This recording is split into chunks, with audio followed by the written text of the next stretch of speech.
welcome. My name is Edshara, and today I'm going to be doing a 2-for-1 video. I will be including my wrap-ups for both the Borrow-A-Thon and middle grade May in this video. And I will start with what I read for the Borrow-A-Thon, and I'll leave the challenges here for you on the screen. So the first book that I read was Partners in Crime by Kim Harrington. This is the first in the Sleuth or Dare series, and I really enjoyed this one. I ended up giving it 4 stars. I liked the relationship between the two main characters.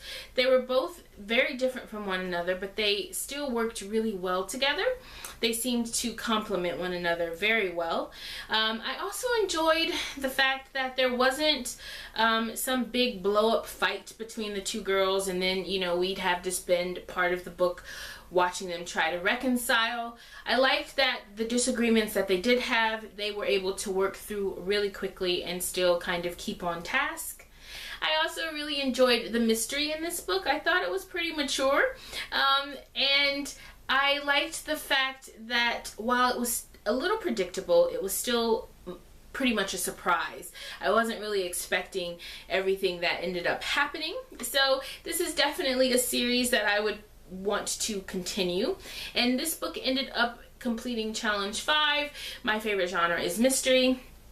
And it also surprisingly ended up completing challenge 6 because there were a few library scenes in this one. But I probably should have expected that because these are middle school girls. But I did end up enjoying this one. And then I read Stuart Little by E.B. White, and I was really excited for this one because I know I really enjoyed the first Stuart Little movie, but this was a bit of a letdown. I ended up giving this book 2 stars.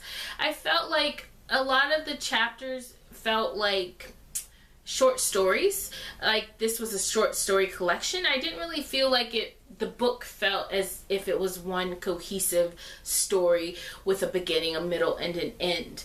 And while I liked some of the characters, I really didn't like how Stuart handled some of the things with his family. At one point in the book, I thought that it didn't really seem like it would fall in line with his character.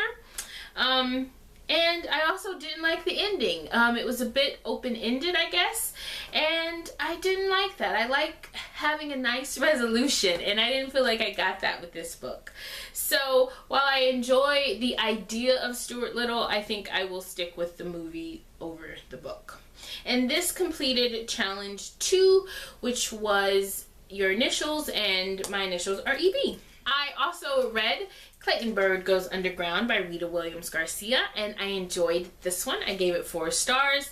I really enjoyed seeing Clayton's relationship with his grandfather. I wish I could have seen a little bit more of it, but it is in the synopsis that Clayton's grandfather is going to pass away. I also enjoyed that the author let us see Clayton kind of go through the grieving process. There were moments where he was angry and he was sad, and the author allowed this character to express those emotions, and I was happy to see some of that. The only reason this book did not get 5 stars was I did not like the way that Clayton's mother dictated his relationship with his dad. I didn't like the visitation schedule that they had. I thought that was pretty lame. I also I think it bothered me because you have this man who wants to be in his child's life, and because of the mother's hang-ups, she's not really allowing that. So I didn't care for that, and that's why this book got 4 stars instead of 5.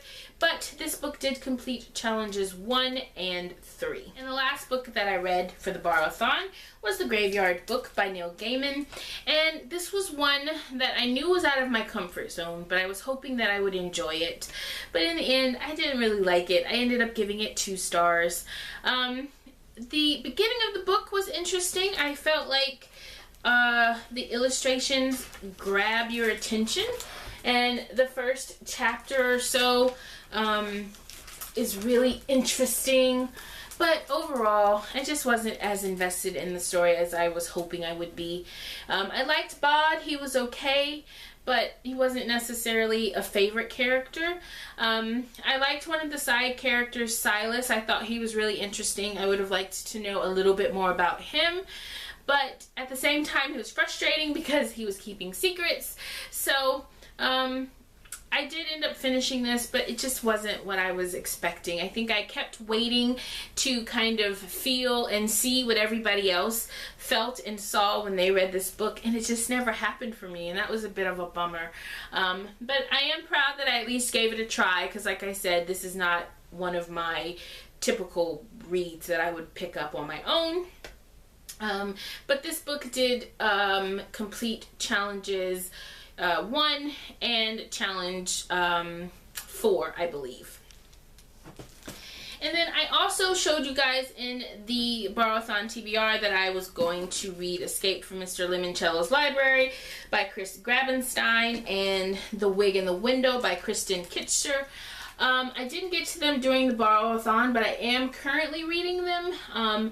But you probably won't see reviews for these on my channel because they're due back at the library pretty soon.